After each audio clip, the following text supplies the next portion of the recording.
Salut toutes et tous, on va parler de King Kong, réalisé par Peter Jackson et sorti en 2005. Peter Jackson a une histoire très longue avec King Kong, un film qu'il a découvert dans son enfance et qui était à l'origine de sa cinéphilie. Bon, ça nous fait toujours ça de commun, avec la barbe peut-être. Réalisé dans la foulée de sa trilogie du Seigneur des Anneaux, vraiment, Le Retour du Roi sort en 2003, celui-là en 2005, donc il enchaîne à toute vitesse. Il a perdu beaucoup de poids d'ailleurs sur le tournage, bon on lui dira que c'est à cause d'un régime, mais bon, il a été quand même pas mal mis sous pression, c'était très difficile. Il a injecté en revanche toute sa passion, tout son amour du matériau d'origine dans ce film. Et cela se voit plutôt quoi, parce que ce film, je le mets dans mon top 3 des meilleurs films que j'ai jamais vus. Des scènes d'action hallucinantes de 10 minutes, des personnages over-caractérisés, des sentiments, de l'aventure, de l'action, des monstres, des décors fabuleux, vraiment...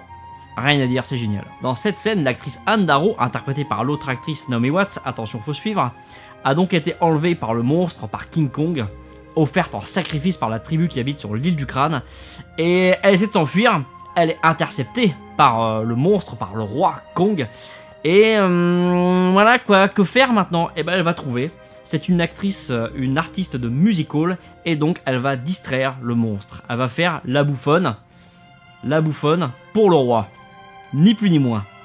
Mais le roi est exigeant, c'est un public de merde, il est chiant, et sa vie à Anne Darrow, la vie de Anne Darrow est en danger permanent. Elle est sur le fil de rasoir, sur la corde raide. C'est vraiment pour elle très difficile de le maintenir captif et surtout de la persuader de ne pas la mettre en morceaux. L'occasion de découvrir que le roi, King Kong, le roi Kong, a une sensibilité, a peut-être des failles, peut-être des faiblesses, et n'est pas le monolithe, le monstre horrible qu'on nous a montré au début. Sur ce, profitez-en.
I said no!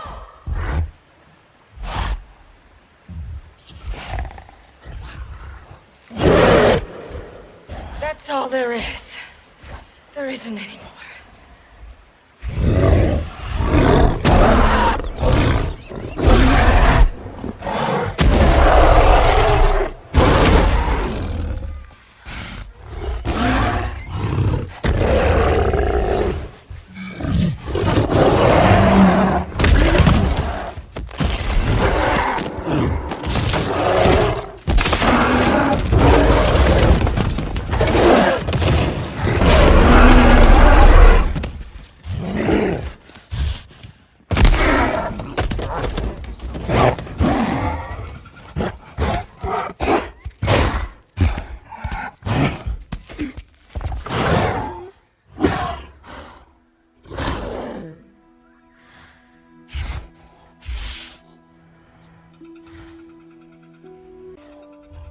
Voilà donc pour cette scène de King Kong, vraiment une des premières qui met en évidence les sentiments qui peuvent peut-être habiter la créature, interprétée en performance capture par Andy Serkis. Andy Serkis que le grand public a découvert avec Gollum dans Le Seigneur des Anneaux, voilà le précédent film de Peter Jackson, qui a été réalisateur seconde équipe sur Le Hobbit, toujours de Peter Jackson, et qui dans ce film King Kong interprète en plus du monstre le cuisinier du bateau, le Venture, le Luffy.